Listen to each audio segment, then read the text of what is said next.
Embora, de um ponto de vista estritamente estrutural, você tenha a mesma estratégia para objetos audiovisuais de base magnética ou objetos audiovisuais de base digital, ou seja, vai precisar uma reserva técnica, vai precisar de climatização, vai precisar de um controle ambiental externo, etc. Mas eu não aprofundei, não indiquei nada a respeito de como vocês guardam fitas ou HDs ou algo do gênero. Por quê? Porque, na verdade, é isso que se transformou mais profundamente no campo da preservação audiovisual nos últimos 30 anos. Hoje você não consegue mais simplesmente guardar uma obra audiovisual que esteja aqui na contemporaneidade. Ela pode ter 100 anos, mas que esteja aqui na contemporaneidade, estar na contemporaneidade, significa que ela foi, de uma ou de outra maneira, convertida a digital, ou vai ser convertida a digital. E, nesse sentido, você não simplesmente mais guarda HDs como você guardava lata de filme, podia deixar a lata de filme lá 100, 200, 500 anos, e não tinha problema nenhum. O objeto, ele por si mesmo, ele se justificava. No mundo digital, tudo mudou. Você não só não tem acesso direto ao objeto. Qual é o objeto? É um conjunto de dados? É um conjunto de dados convertido? É um conjunto de dados convertido a um ou outro codec, a um ou outro container, que está no HD ou no SSD ou numa nuvem, o que significa estar no HD em algum lugar do mundo, etc. Nesse novo cenário, nesse novo universo que a gente está vivendo, não adianta mais só prever uma infraestrutura de conservação física. O conceito mudou. Então, na era analógica, você trabalhava sobretudo em função dessa conservação física. Enfim, no mundo analógico, você poderia desconsiderar outras etapas do processo de preservação e focar, como na verdade ao longo do século XX se focou, na conservação física dos objetos, porque era isso que garantia o acesso futuro. Fosse esse acesso em 1 ano ou em 500 anos, se o rolo de filme estivesse lá e estivesse em boas condições, você podia usar. Isso não é mais assim. O simples fato de existir um arquivo digital não garante absolutamente nada agora. Ele pode estar aqui dentro desse laptop. Não há garantia nenhuma que eu vá acessá-lo e que eu vá acessá-lo dentro das condições de ontem em que ele foi criado. Porque alguém pode ter vindo aqui e mudado o sistema operacional, pode ter vindo aqui e mudado o programa de acesso, pode ter vindo aqui e convertido, etc, etc, etc. No mundo digital, você não consegue mais só fazer a conservação física. Você tem que fazer o gerenciamento desse objeto digital. E esse gerenciamento não é um gerenciamento simples. Não é simplesmente cuidar do objeto, vou cuidar do HD. Na verdade, é uma série enorme de operações que vão incidir, que têm que incidir, que são permanentes para você poder ter acesso sobre esse HD. E isso significa você, na verdade, estruturar o processo, seja de conservação numa etapa mais imediata, seja de preservação, considerando todo o processo. Você tem que desenvolver uma estratégia completamente nova e dentro dessa estratégia vão existir os dados de conservação, mas não só. E esses dados de conservação, eles implicam hoje em dia você poder de fato acessar a informação digital que está contida em um ou outro suporte, em um ou outro lugar. Essa garantia, que é imediata, não é uma garantia de uso. Você pegava o filme para usar, senão ele ficava lá na estante, dentro da reserva técnica, ficava quietinho e está preservado. Hoje, não. Você, na verdade, precisa, inclusive, checar periodicamente se aquele arquivo digital está acessível ou não.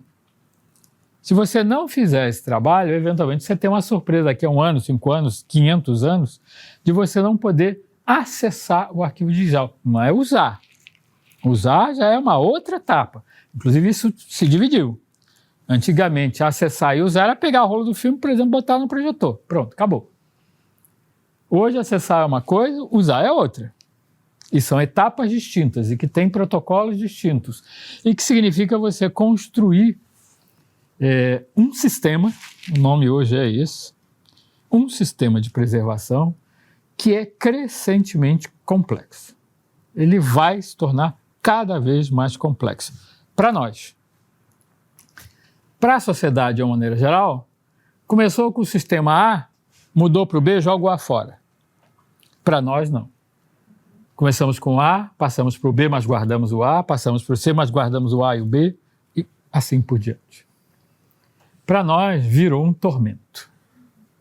E um tormento descomunal, dada a produção de informação digital no mundo atual e futuro.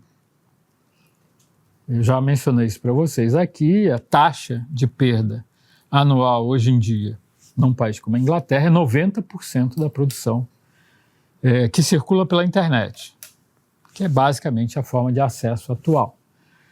Se você perde 90% e ainda assim o volume é absolutamente descomunal, imagina daqui a 10 anos. O que significa que tudo que a gente fala hoje em termos de preservação digital caminha para um lugar só.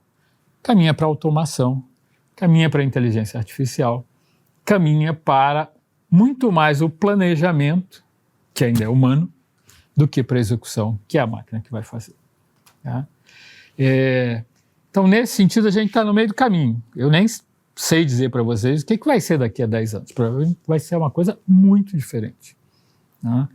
Então, esse é um conhecimento que a gente adquire, mas que a gente tem que acompanhar a partir daí. Porque senão, o que você aprendeu hoje, daqui a 2 anos, não sai para nada. Porque você já está em outro patamar, com outro protocolo, com outro programa, etc, etc, etc. E isso também impacta os arquivos audiovisuais de outras maneiras. Se antigamente eu fazia o gerenciamento do objeto físico, hoje eu faço o gerenciamento da instituição.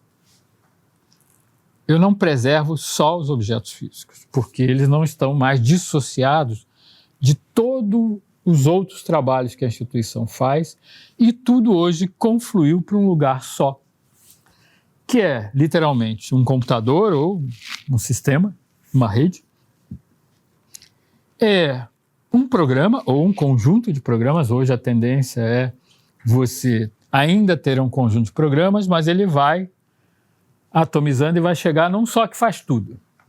Essa é a regra do capitalismo atual no mundo digital, sobretudo em cinema. Hoje, qualquer plataforma de edição faz edição, som, cor, exporta, converte, etc. Faz até preservação, por incrível que pareça. Né? Então, a tendência é essa. A tendência é você ter um programa, daqui a algum tempo, que faça absolutamente tudo. O que é o absolutamente tudo? Faça o gerenciamento da portaria e do porteiro através das câmeras de CCTV, até indexar ponto a ponto as imagens que estão dentro do arquivo. Tudo isso vai estar num lugar só. Se tudo isso vai estar num lugar só, como é que a gente vai poder, de fato, entender esse processo? Aí que vai entrar um desafio. O desafio é você tem que estruturar seu arquivo para isso do zero. Nós estamos nesse momento da história. Né? Nós somos a geração que pegou o touro à unha. A gente é que tem que criar isso, não tem outra opção. A gente é que tem que imaginar que nós temos um acervo, um conjunto de objetos, e precisamos inserir isso dentro de um sistema. Um sistema que significa controlar tudo, desde o porteiro até o empréstimo. Porque tudo vai girar sempre em torno desse núcleo maior, que é o objeto audiovisual, que é a obra audiovisual. Em termos puramente conceituais, e usando o conceito no sentido próprio dele, vai girar em torno do filme. Filme é entendido não só como obra acabada, mas como registro também, um registro não montado, bruto. E a partir disso você vai entender tudo o que pode acontecer com o filme. Você pode emprestar o filme? Pode. Você vai mudar ele de reserva técnica? Você vai mudar ele de reserva técnica. Você vai catalogar ele? Você pode catalogar ele. Você vai fazer a indexação dele? Você pode fazer a indexação dele. Você vai cobrar por um trecho dele para uma obra terceira? Você vai cobrar, isso significa, por exemplo, um contrato. Esse contrato significa que você contratou um advogado. Tudo isso vai estar associado a esse objeto, que a gente está chamando genericamente de filme. A vida desses objetos, a partir do mundo digital, é uma vida que caminha como um todo, como um sistema. Por quê? Porque as coisas se tornaram mutuamente implicadas. Você não movimenta mais um objeto dentro de uma instituição arquivística audiovisual sem ver todas as implicações que esse objeto tem. E não é só um arquivo audiovisual. Na verdade, o capitalismo contemporâneo se estruturou assim. Quando você chegou no conceito de conglomerado, tá, da grande empresa capitalística, que é uma holding, tem trocentas mil empresas associadas, a dinâmica antiga era matriz e filial, ou matriz e representante. Hoje eu tenho 300 empresas debaixo do meu guarda-chuva. E os sistemas, de um ponto de vista técnico, para lidar com o filme, eles acabaram indo para um lugar em que eu vejo fotograma, frame, moldura por moldura. Ou seja, se é um filme de 2 horas, eu vejo 250 mil imagens fotográficas a rigor daquele objeto. E eu tenho que fazer o gerenciamento de cada uma delas. Porque eu tenho que dizer que este filme tem 250.311. Porque é assim que se conta no mundo digital. É assim que os programas de checagem do objeto digital, da integridade do objeto digital, eles vão comparar. Eles vão comparar o quê? Os dados do objeto. E se eu tenho essa informação prévia, ele vai sempre comparando a partir dessa referência. Em algum momento aconteceu alguma coisa, perdeu 3 frames. Bom, quais frames que perdeu? A obra está incompleta a rigor a partir de agora, mas quais foram os 3 frames que perdeu? Eu, como instituição, tenho que dar conta disso. E é muito fácil um clusterzinho de um HD corromper. Corrompeu? Sumiu alguns frames. Que frames que sumiram? Vocês sabem que quando se grava num HD, ele não grava linearmente, ele grava randomicamente, né? Então não está aqui o início e aqui o fim, não. Esquece. É um caos monumental. Então você tem que saber exatamente que frames sumiram. Porque você vai no backup e você vai restituir exatamente aqueles frames. Porque uma operação de backup pode dar errado. E num volume tão grande de informação, ela dá errado. Infelizmente, dá errado. Então, o nível de controle que o audiovisual exige é gigantesco. As pessoas falam muito assim, não, porque tem 1 terabyte, tamanho. Não, o tamanho é irrelevante. O tamanho não é o problema. O problema é a quantidade de informação associada àquele tamanho. E que informação é essa? Essa que é a questão que está em jogo nesse mundo. Quando a gente vai lá para o passado e pensa nessa ideia de gerenciamento dos objetos e da informação relacionada com os objetos, a primeira forma que a humanidade encontrou foi o simples inventário que a gente usa até hoje. Lista as coisas.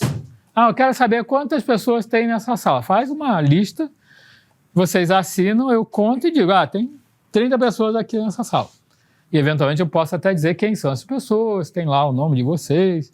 Se eu quiser alguma informação, a origem de vocês, que cidade vocês nasceram, qual é a idade de vocês, qual é o gênero de vocês, eu posso inventariar tudo isso.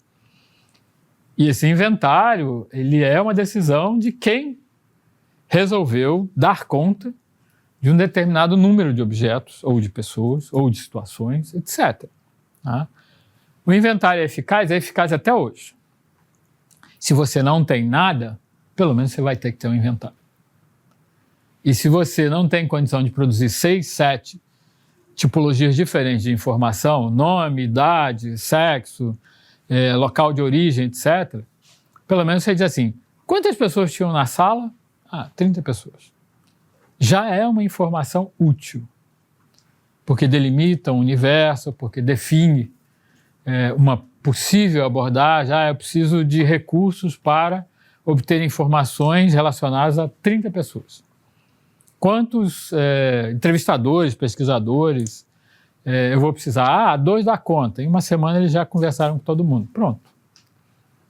Você já estabeleceu uma estratégia de abordagem de alguma coisa muito simples. O inventário, ele ainda é uma coisa super válida, não só porque ele é fácil, mas porque ele ganhou...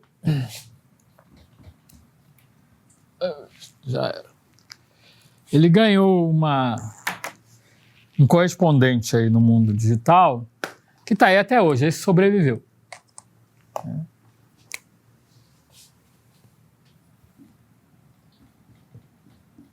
Que é a planilha. Hoje você, inclusive, não diz vou inventariar, vou planilhar. Você vai inventariar. Tá? No mundo da arquivística, ainda é inventário. E essa ferramenta digital tão simples, que na verdade não foi desenvolvida para instituições culturais, foi desenvolvida lá para as empresas, seu lado econômico contábil, o Excel, na verdade, é uma planilha matemática. O Excel virou a base de quase todo tipo de programa de inventariamento. E ele é compatível com a maioria, ou seja, você pode migrar. Tá? Isso é uma grande vantagem. Se você não tem nada, você pode começar com a planilha Excel e no futuro você pode migrar para um sistema mais complexo. Pronto. Sim. com alguns senões. E olha que migrar do MicroEasy era uma lenha. Se levava muito tempo para acertar. O MicroEasy é aquele programa que assim, ele não conversa com ninguém. Ele odeia todo mundo. Não é? E só funcionava no XP, claro. Você tinha que migrar dentro do XP. Ué, a única base de dados... não jogue fora nunca.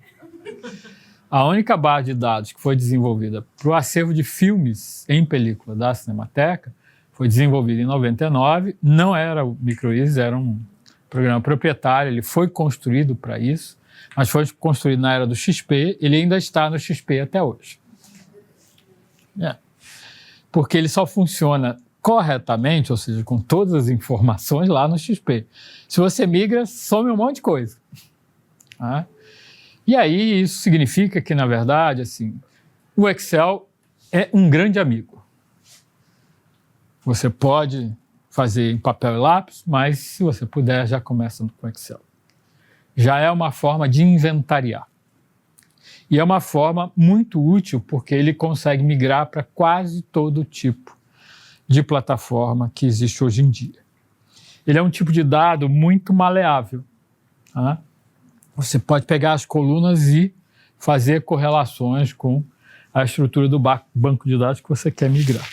Isso funciona. Tá? Depois você sofisticou isso, né? Você chegou nas bibliotecas e as bibliotecas elas foram a primeira forma de estruturação de um conjunto de dados padronizado que você recuperava para fins de qualificação do objeto, de circulação do objeto, de divulgação do objeto, de citação do objeto e por aí vai. Quais são as informações básicas de um livro, de um texto? Autor, título, editora, local e data de publicação. Pronto. Então, só com isso você já fazia um pequeno banco de dados, ou um catálogo, que foi até meados do século XX um catálogo físico, fichas. Você tinha que fazer uma ficha para cada objeto e botar lá essas informações, aí você podia aumentar, e foi aumentando com o tempo, número de páginas, qual é a edição, se aquilo está autografado por alguém, etc. Você podia ampliar essas referências. Mas o básico estava lá nesses 5 pontos que ela mencionou e que são a base até hoje. Qual é o problema com isso? Por exemplo, eu não sei se o livro está íntegro ou não. Eu não sei qual é o estado do livro. Eu não sei se esse livro, se essa edição, ela na verdade é uma edição industrial por uma editora, ou é o Xerox, e por aí vai. Conhecer o autor, o título, a casa editora, o local, a cidade da edição e o ano de edição, não me diz muitas outras coisas que às vezes estão afetas à conservação, às vezes estão afetas ao objeto físico, à impressão, por exemplo, ao grau de raridade, etc. Então, o catálogo clássico, ele é muito bom, ele ainda funciona, mas ele é muito limitado.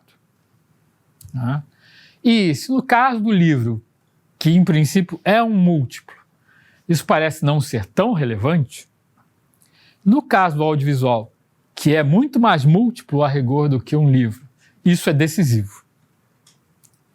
No livro, o texto do livro, basicamente, não se altera de edição para edição. Pode ter alterações ortográficas e tal, etc. Mas, em princípio, o texto tem que permanecer o mesmo. Se arrancar uma página e você identificou, tudo bem, esse livro está incompleto e tal, mas... Agora, no filme, o texto muda de suporte para suporte. Muda de edição para edição. Muda de versão para versão.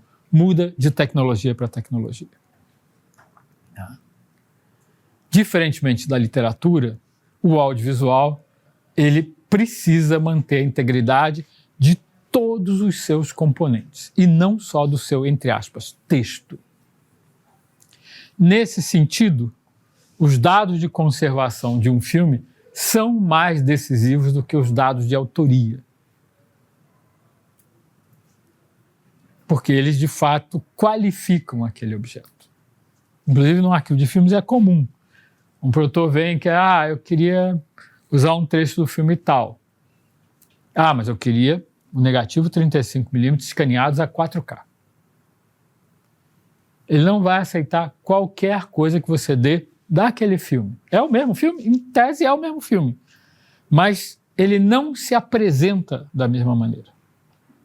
E se ele não se apresenta da mesma maneira, isso significa que, eventualmente, a sociedade qualifica essas várias formas de apresentação, qualifica inclusive economicamente, e atribui um valor, que é sobretudo um valor simbólico. É essa história de, por exemplo, vou ver o filme em 35mm. Isso é um valor simbólico. Não vou ver o filme em digital porque ele foi feito em 35. Tá? O filme é o mesmo, mas a natureza física não é. Então, inclusive, hoje em dia, você tem que informar o público que você vai mostrar o filme em 35mm, porque isso é um valor para esse público. Tá? Quando, digamos assim, a demanda por informação, ela cresceu, ela saiu dos dados artísticos, né? Quem é o autor, qual é a obra, esse tipo de coisa, e foi para o conteúdo, que a gente chama genericamente de conteúdo, ou seja, foi para o conjunto de informações que aquele objeto carrega. Para saber o conjunto de informações, você precisou desenvolver uma estratégia, desenvolver uma ferramenta, que é a indexação, e através dessa ferramenta você estabelecer que conteúdos aquele livro tem ou que conteúdos aquele filme tem. É aí que a gente chega no mundo audiovisual. Tá? Primeira, digamos assim, iniciativa de construção não só de um inventário, uma lista de filmes, ou uma lista de materiais fílmicos, não só de informações que mais das vezes são artísticas, o diretor, o produtor, o país de produção, o ano de produção, etc. Mas chegou no conteúdo, foi quando você percebeu que o conteúdo podia dar dinheiro. Tá? Isso em inglês chama-se stock shot. Você não vende mais o filme, você vende alguma coisa dentro do filme que alguém esteja procurando. Por exemplo, os patos pretos numa lagoa nos anos 50 no Brasil. Tá? Isso começou há um século atrás. E começou, obviamente, com os americanos, na verdade, com um estúdio chamado Paramount, E a Paramount teve essa ideia de que, assim, eu posso vender a cópia de um trecho do filme para um produtor fazer um cinejornal, fazer um documentário, fazer um novo filme. Alguém percebeu que aquilo era uma fonte de lucro. Mas como é que eu faço isso? Eu tenho que catalogar, ou, na verdade, eu tenho que indexar todos os planos que tenham patinhos pretos em Lagoas. Eu não vou voltar lá para trás, porque isso é um trabalho manual, maluco. Eu cheguei a ver isso sendo feito, você botar o filme na moviola, começar a ver o filme, parar, anotar. Aqui está, sei lá, o Juscelino Kubitschek, aqui está o Patinho Preto, aqui está a Avenida Rio Branco, etc. Isso exigia uma capacidade de identificação das coisas que era monumental. Ali nos anos 70, nos anos 80, os arquivos de filmes mundo afora tinham pessoas que tinham essa capacidade de olhar para mim, é fulano, é esse lugar, é esse prédio. Era uma maluquice. Na Cinemateca do MAN era um senhor que era, na verdade, da Marinha, e ele não tinha nada para fazer ali do lado. Nunca tem nada para fazer nos quartéis. Ele ia lá para a ficar vendo o filme e indexando. Cadê esse é fulano, esse é Beltrano e tal, não sei o quê. Mas óbvio que isso nunca deu certo, porque o volume de filmes era gigantesco e tal, etc. A certa altura, alguém disse, bom, precisamos de uma ferramenta que faça isso de uma forma mais eficiente, mais rápida. Isso, na verdade, foi desenvolvido para televisão, chegou no Brasil nos anos 70, né? A então TV Globo, nem era a Rede Globo ainda. Quando o SEDOC é criado em 1976, ele incorpora uma série de profissionais e já sistemas computadorizados, era um computador bem daqueles primordiais lá, mas já se fazia isso, ou seja, marcava-se alguma coisa na cena e você digitava ali a informação que alguém ia checar se estava certo ou não. Digamos, esse aqui é um vestido Chanel. É um vestido Chanel mesmo? Não é um, sei lá, Hugo Boss, não é qualquer um Laurent, enfim, alguém ia comprovar que aquilo ali era um Chanel. Para encurtar, se vocês quiserem, essa história está contada nesse artigo do Medium, né, que assim, hoje em dia é uma espécie de Substack do LinkedIn. Algumas pessoas premium escrevem lá, têm o direito de escrever. Só pode escrever com o termo em inglês que você falou agora? Stock shot.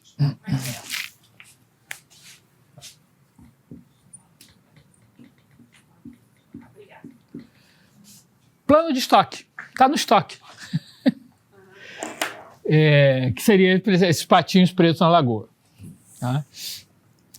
Esse artigo é muito curioso. A Marina Stanicheva, ela escreve muito sobre sistemas DAM, tá?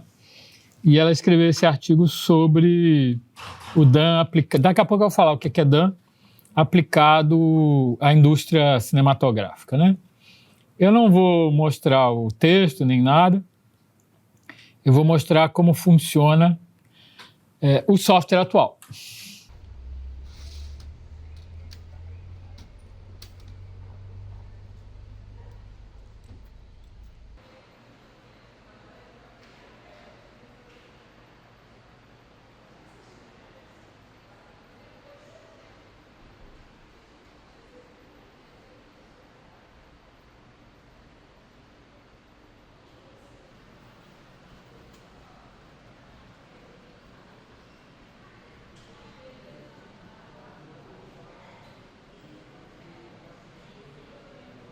De um lado, o conceito é original.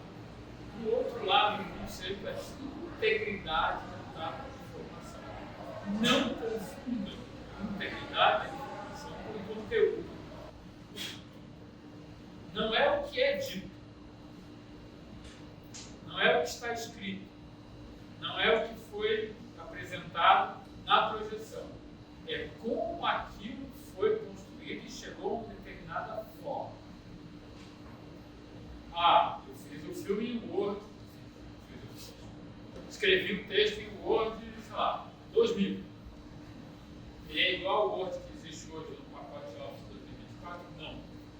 Uma série de funcionalidades que não existiam naquela época. Mas se você jogar no Word de hoje, ele automaticamente pergunta para você: posso atualizar? A grande maioria das pessoas diz: pode, quer, não é agora e tal. Já destruiu o original. Eventualmente, já destruiu a informação do original. Então, isso tem implicações muito graves do ponto de vista da preservação. E isso significa que o conceito de integridade não é só o conceito do sentido que está lá dentro do arquivo, sentido do texto, sentido do filme, sentido do sistema. É a característica material dessa dimensão digital, em termos dos dados, dos metadados e da tecnologia associada àquilo. Que hardware lê aquilo, que programas leem aquilo, etc, etc. Que impressora imprime aquilo, né? Todas as impressoras imprimem todas qualquer coisa. Mudou. Então, um conceito original, outro conceito de integridade. E quando eu quero passar do mundo analógico para o mundo digital, como é que eu faço isso? De forma, idealmente, a manter a natureza do original. Isso é possível. O digital é exatamente igual ao analógico? Não, isso não é possível. Materialmente não é possível. E nem a rigor conceitualmente, embora muitas coisas fiquem parecidas. É muito simples. Você vai no YouTube e vai ver um filme que foi feito em película há 100 anos atrás, você vê o filme, né? Ali. Mas ele é exatamente a mesma coisa que existiu há 100 anos atrás? O fato de ser parecido e o fato de me gerar uma experiência gestáltica, ou seja, eu pareço ter compreendido exatamente o que era aquele filme de 100 anos atrás, do ponto de vista material, significa que eu não acessei 100% daquela informação. O que se perdeu no meio do caminho, às vezes, pode ser muito grave. E, em determinadas dimensões do audiovisual, isso significa transformar a experiência que eu estou tendo numa experiência completamente diversa da experiência original. Eu sempre insisto lá no Maracanã que o elemento que é mais afetado nesse processo é a cor. A cor não só se altera de uma cópia para outra, às vezes, mas ela, sobretudo, se altera enormemente nessa passagem do analógico para o digital. Esse altera enormemente na passagem de uma tecnologia digital para uma outra tecnologia digital diferente. Não há correspondência. O que significa que já é um problema para o audiovisual, que é uma coisa centenária, mas é, sobretudo, um grande problema para o universo digital. Porque o universo digital é esse universo que muda todo ano, que muda tudo dentro dele, que muda todos os padrões e que sai convertendo tudo ao novo padrão. E aí eu te encontro, fiz essa brincadeira. Quem viu Aquaman? Que Aquaman você viu? O mais recente, né? Dois. Eu vi os dois. Você viu os dois? Você notou alguma coisa diferente do 1 para o 2? Não sei, acho que. Não. Não vi com esse olhar crítico de. Não é nem crítico, não. Não vi. Só percepção. Porque a história se passa onde, basicamente? Acho nada. Vai dar. Como é a água do 1 e como é a água do 2? Coisa mais clara. Ah, muito mais. 50 né? É, muito mais azul. A do 2 é uma cor proprietária do produtor do filme. Ele criou para o filme. Não tem referência sequer parecida no resto do mundo em qualquer coisa. Sacou o problema? Se alguém for restaurar esses dois filmes e achar que a água é a mesma coisa dos dois filmes e igualar, destruiu um dos dois. Porque eles são diferentes do ponto de vista do azul do mar. O primeiro não tinha tecnologia para você criar uma cor própria. Na época do segundo, A grande questão do segundo não é nem a historinha assim. Mas também você vai ganhar, ou você vai perder, você já sabe tudo isso. A grande questão do segundo é: que azul é esse que eu nunca vi em qualquer lugar da história da humanidade? Só existe nesse filme. Vamos lá. Todo. Diga. Isso também, sabe como tem esse livro? Tem aquele filme que. Ah, não é do filme, acho que é Avatar. E o segundo se passa meio no meio da. Então também se aplica a ele. Não, o Avatar pegou uma coisa que já estava no som. O produtor do Aquaman foi mais esperto. Vou criar e agora qualquer um que usar tem que me pagar.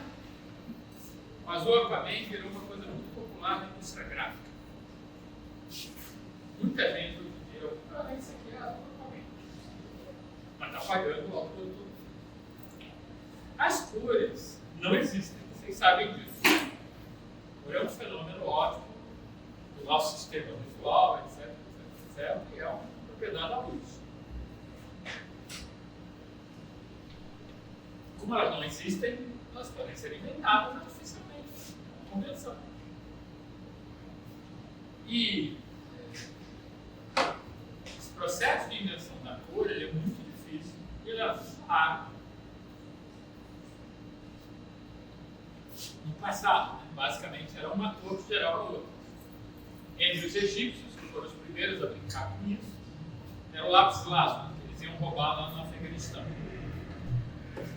Todas as pinturas lá, das pirâmides são derivadas desse pigmento, que só existe no Afeganistão, não existe em outro lugar do mundo, chamado lápis lazuli. No Renascimento, roubaram da gente, né? Era o Brasil. Era o interior da árvore que fornecia aquele pigmento vermelho que gerava as outras cores. E você segue procurando pigmentos, criando uma paleta de cor cada vez maior, até chegar ao digital. No digital, as primeiras cores, os primeiros computadores, as primeiras interfaces gráficas vieram da Bauhaus. Eram os experimentos gráficos da Bauhaus, principalmente um cara chamado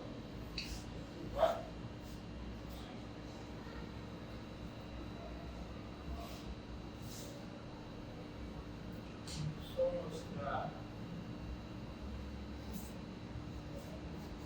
o nome dele é Afonso Delano. Se alguém quiser baixar, pode baixar. Na bibliografia da Oficinão do Maracanã tem um link para o livro, tá? Vocês podem acessar.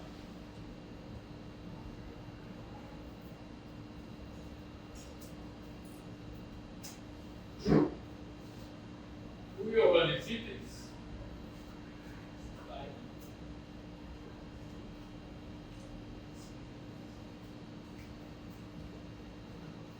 ele era um dos professores da Bauhaus, lá na década de 20, na Alemanha, na Weimar, etc. E a especialidade do Itens era a indústria gráfica. Ele queria desenvolver uma paleta de cores mais significativa para a indústria gráfica. E ele criou o que é basicamente a paleta de cor que a gente utilizou ao longo de todo o século XX analógico. E no início do digital, simplesmente se incorporou a paleta dele ao universo digital. Mas depois se percebeu que o computador é um instrumento matemático. Você pode criar as coisas matematicamente. Você pode fazer uma imagem de síntese. Aí o pessoal começou a inventar a cor enquanto ela patentear, inventou, ia ganhar. Então hoje é o paleta é gigantesca. E no cinema é muito difícil. Porque o cinema é um volume de informação, sobretudo quando você aumenta a resolução dos filmes. O primeiro ainda é 2K, o segundo já é 4K. E aí, haja computador para processar, por exemplo, um dado com uma cor. Você lembra daquele negócio, né? Ah, o computador tem 16 milhões de cores, 16 milhões de tons. Aí 24 milhões, 48 milhões, daqui a pouco vai ter 10 milhões. Mas precisa de máquina para processar tudo isso. No caso do audiovisual, para processar em movimento. imagem a imagem, sucessivamente. São mais ou menos 250 mil imagens no longa-metragem de 2 horas. Então, o computador tem que processar 250 mil referências matemáticas a cada imagem. Isso é uma loucura. Mas hoje em dia não mais. Hoje em dia tem grana e equipamento, tecnologia suficiente para fazer isso. Quando chegou esse momento, a primeira coisa que o produtor capitalista falou: opa, vou criar minha coisa. Vou ganhar uma grana com isso, porque agora sou eu que ganho o royalties. Não é o pessoal lá do design. Né? Os designers ficaram ricos fazendo isso. A Bauhaus era basicamente uma escola de design. Mas aí você deu esse salto e agora o povo do cinema está fazendo isso. Por que isso é importante? Todos os protocolos de trabalho, de processos de digitalização, precisam levar em conta esses dois conceitos. Qual é o original? Qual é o desenho, a descrição, as características, os dados do original? E como é que eu posso fazer essa passagem ou manter a integridade desse original no mundo digital? Como é que eu posso certificar um usuário qualquer, todos nós aqui, que eu estou vendo aquilo que foi produzido em determinado momento, com determinada finalidade, a determinada hora? Eu estou vendo que você criou. Quem me garante que eu estou vendo que você criou? Nesse sentido, a certa altura se percebeu que tinha que ter alguém que garantisse isso. Isso começa com as instituições. As instituições, sobretudo as instituições arquivísticas, chamam assim esse papel. Não, eu vou criar protocolos que garantam que estou apresentando com essa nome. Alexandre. Eu estou apresentando aquilo que o Alexandre criou em 2015. É exatamente igual ao que ele criou em 2015. E eu tenho que demonstrar que é exatamente isso. Eu tenho que certificar que vocês estão vendo que o Alexandre criou em 2015.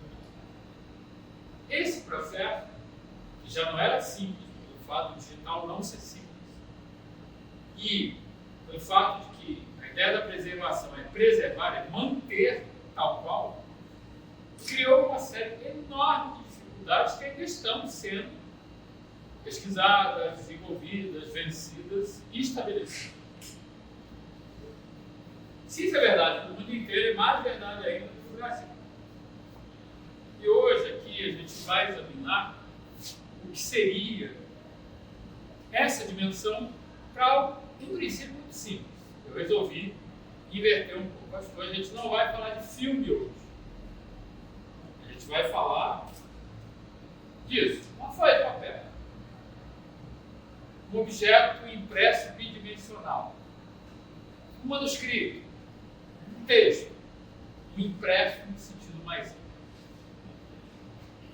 Porque, a partir disso, a gente vai crescentemente compreender a complexidade de você chegar e lidar com essa ideia original e de integridade como um filme.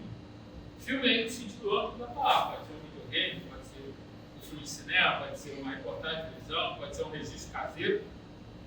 O que quer que seja, se é analógico foi convertido em digital, ou se nasceu digital, ele precisa, de um lado, ser descrito qual é a natureza original dele, e tem que se entender o quanto conseguimos, de alguma maneira, manter a integridade desse objeto sem alterá-lo substancialmente.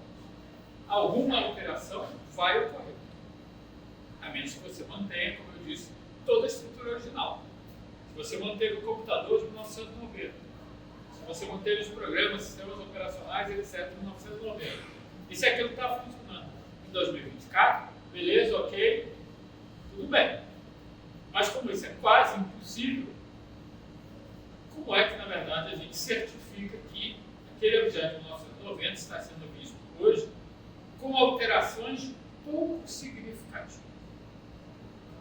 Com uma integridade de informação e não leve informação no sentido meramente textual, informação desse objeto? O que vocês diriam que tem aqui nesse objeto? Tá, tem caracteres, tem espécie de coluna, só isso? A tinta, claro, sim, sem dúvida nenhuma. Qual é o contraste entre preto e branco? Isso é importante, né? Sobretudo se for uma obra de arte. O cara resolveu rebaixar aí, não é um preto 100%, é um preto 60%. Não tem isso lá nas impressões, a gente não pode fazer isso. O que mais tem aqui? De informação. Tem um papel também. Para o papel em que sentido? A gramatura dele. Gramatura do papel, o que mais? Acidez. Acidez do papel, acho que isso não chegaria. Hã? Tamanho. Tamanho do papel, um A4. Então, eu vejo esse texto da mesma forma em A2, A3, A4, assim? Não. Ele é um A4. O que mais que tem aqui? A cor, papel, A cor do papel. Ele é, entre aspas, branco. Mas poderia ser um papel reciclado, amarronzado, amarelado, areia, etc. Tudo isso é original desse documento. Tudo isso são metadados do documento. Quantos laboratórios estão operativos nos Estados Unidos hoje? Uns 10. Quantos são efetivamente profissionais? Só esse em padrão de uso. Os outros se tornaram artesanais. Significa que, eventualmente, até para diminuir custos, eles fogem. Dá para confiar que um objeto fugiu do padrão de uso vai ligar? Não tem. Além disso, por ser um número muito reduzido, eles se tornaram muito. Para vocês terem uma ideia, em 2015, no Brasil, com R$3.000, você fazia uma cópia de longa-metragem com terceira. Hoje, nada acessível para a gente, uma matéria custa $50 uma cópia de vídeo. Em 10 anos, sai por R$3.000 para 50 mil. Então, a menos que você conseguisse voltar ao volume, o demanda existia. E notícia era pequeno, desde que você conseguisse voltar a esse volume, digamos assim, a infraestrutura instalada seria muito pequena, muito precária, muito frágil, muito problemática em termos de preservação. Isso não significa que não seja uma opção, não significa que você não tenha outros caminhos para investir nessa infraestrutura e criar. Dois locais no mundo optaram pelo filme em película para quase tudo. Daqui a pouco eu explico. Mas em termos de cinema, na França, é obrigado por lei. Todo filme digital é obrigado a ter o equivalente em película 35 mm para fins de preservação. Você faz o digital, todo digital, 100% digital, mas você é obrigado a fazer uma cópia de 35 mm e depositar junto ao Conselho Nacional de Cinematografia, que vai guardar isso para fins de preservação. Não vai ser só para mim. A lei, todo e qualquer filme é obrigado. Então, a França está apostando que os filmes vão durar 700 anos, como durou o Retorno. Então, há um imaginário, há uma mentalidade que pensa de forma imediata. Vou verificar se não posso mover, não vou botar dinheiro. Vou botar número, eu não me preocupo nunca mais em progressar a absoluta pagando a função, mas vou perder o processo. E ganho dinheiro. Posso ter perdido tudo, mas eu ganho dinheiro. Se você pensa de uma outra maneira, você quer realmente que esses elementos, cheios, mil dos anos de existência, você tem que assumir uma outra estratégia. E essa outra estratégia é difícil de ser pensada, porque implica, de um lado, pesquisa, e de outro lado, vem uma aposta de que este é o vetor correto. Eu não quero que chegue na década seguinte, eu quero que chegue daqui a 1000 anos. Esse tem que ser o vetor. Se você consegue garantir aquilo que o Apolodoro garantiu, que lá arquitetos, engenheiros e trabalhadores egípcios garantiram suas pirâmides há 5 anos, aí você leva as gerações dos pais que é assim. E de quebra, então, você pode aprender muitas outras coisas, como você aprendeu que, diferentemente de outras culturas, a egípcia tinha cor. Eles conseguiram pintar tudo. Pintar tudo de uma forma muito mais ampla, porque eles desenvolveram a tecnologia para gerar pigmento de cor para você poder pintar em vários cores. E, eventualmente, o que você pode aprender com desperta para você daqui a 1000 anos? Pode se aprender um pouco sobre cada um de vocês, mas pode se aprender sobre muitas outras coisas. Ou em qualquer registro vai aparecer os elementos do seu conteúdo. Hoje, vivemos no mundo digital. Como levaremos esse mundo para daqui a 1000 anos? Essa é a questão. Algumas pessoas se colocaram, mais ou menos uns 20 anos atrás, e que significava não pensar em estratégia, já significava pensar o que eu tenho nas mãos, qual é a natureza, como é que eu vou poder levar isso a se Nelson ouviu falar do GitHub? Poucos. Uma espécie de comunidade online. Uma comunidade de, sobretudo, desenvolvedores para programas. Do que qualquer operação digital só é possível através de um programa. De qualquer tecnologia digital tem um hardware, tem uma parte física, que também é importante, mas que não funciona sem programa. Então, o programa é o coração do mundo. E se o programa é coração do mundo, na prática, ele é o coração de todas as máquinas que existem, mesmo na sala de aula. Porque, a menos que você faça uma demonstração do objeto em si, tudo hoje passa por alguma dimensão, uma instância digital. E passará cada vez mais. Sobretudo se você é automatizado. E tudo é automatizável. Mas tudo é automatizável desde que você tenha um programa por trás operando o funcionamento daquela tecnologia, daquela máquina, daquele serviço, seja lá o que for. Se já estamos no segundo, crescerá, então temos um crescimento. Como vamos levar o mundo digital para daqui a 1000 anos? Você, hoje em dia, tem Wikimedia comprovadamente secular.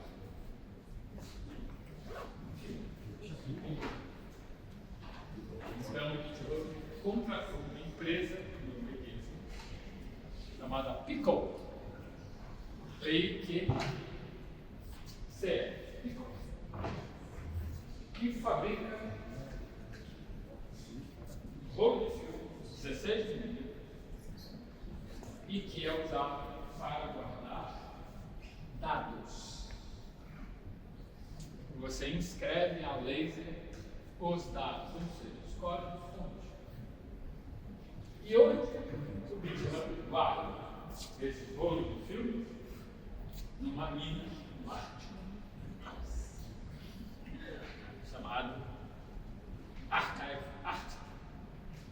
Se você entrar no Google, bota Archive Ártico, vai aparecer lá as fotos, ela está vendo o celular ali, ela vai mostrar para vocês.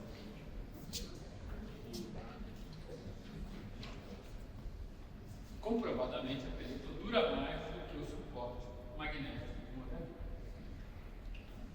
E, adicionalmente, a película não necessita de tecnologias de hardware para a leitura daquilo e, eventualmente, não necessita de uma conversão dessa tecnologia para a leitura daquilo daqui a 500 anos. Ah, não tem mais HD SATA, não tem mais pinagem 9 pino, não tem mais cabo, não tem mais... Mas fazer uma adaptação. Não, película não. Você, inclusive, pode ver visualmente. Então é surpreendente que uma comunidade de desenvolvedores de software tenha desenvolvido um projeto de preservação de larguíssima escala. Esse projeto tenha dois elementos principais, uma biblioteca de software e uma preservação dos códigos-fontes, que eles tenham tido a preocupação de levar isso para daqui a mais de 1000 anos. Bota lá na minha parte. Porque o Ártico, porque é extremamente frio, porque essa temperatura é extremamente estável, porque ninguém vai até lá para bagunçar com esse material. Pouca gente tem contato. E hoje, de uma maneira geral, você pensa em reconhecimento prazo, você em geral enterra, né? O lugar mais genial para isso é o Shima Film Archive. Na reserva técnica, eles escavaram uma montanha e botaram dentro. Claro, porque a Terra protege e estabiliza climaticamente. Se der um terremoto, não vai acontecer nada. Se der uma inundação, não vai acontecer nada. Não é como aqui, se o mar subir, já era o que já acontece. Então, vocês têm aí, digamos, uma inteligência. Uma inteligência que parte de uma preocupação, parte de um desejo, parte de uma estratégia, parte de um compromisso com o futuro, que é bem raro. Isso é uma das possibilidades. A outra possibilidade que o GitHub espera explorar em breve é o projeto Cilium. Alguém já ouviu falar do projeto Cilium? Que existe há mais de 10 anos? Ninguém nunca ouviu falar. Bill Gates traz projeto do Bill Gates. E o Bill Gates quer ganhar dinheiro, claro, sem dúvida nenhuma. E ele diz o seguinte: o filme é legal, o filme duro, o filme, digamos assim, é uma tecnologia confiável, mas o filme não é prático. Porque o filme 200, 300, 600 metros de comprimento, precisa de uma máquina, alguém tem que se manipular, etc. Ele pode degradar se ele for mal assim, criado, né? Mal produzido industrialmente, se ele for manipulado erradamente, sob negligência, etc. Ele vai degradar. Eu quero algo igual ao Panteão de Roma, que não degrade, independentemente das condições ambientais que estejam à volta desse objeto. Vocês sabem, sílica é tecnicamente um dessecante, né? Um composto que absorve umidade e depois pode se regenerar, não indefinidamente, mas eventualmente durante muito tempo, dependendo da qualidade. E nesse sentido é um componente do processo de conservação. Onde tem muita umidade, você pode colocar uma pedra de sílica, ela vai absorver a umidade. Se você tiver esse controle rígido, você regenera, põe de novo, você vai mantendo um controle dessa umidade. Então Então ele apelidou o projeto dele de projeto Siri, um projeto da Microsoft. Vocês podem entrar em Google no celular de vocês e botar Microsoft Siri, achar. É um projeto de anos, é o grande projeto do Bill Gates, é a maior aposta dele, de criar um suposto absolutamente estável e que dure para sempre. Qual é o suposto mais estável por enquanto o planeta Terra? O que não se modifica ao longo de milhares de anos? O que se desgasta muito pouco? O que mantém sua estrutura inalterável, faça sol, faça chuva, tenha tempestade, caia o meteoro, etc, etc, etc.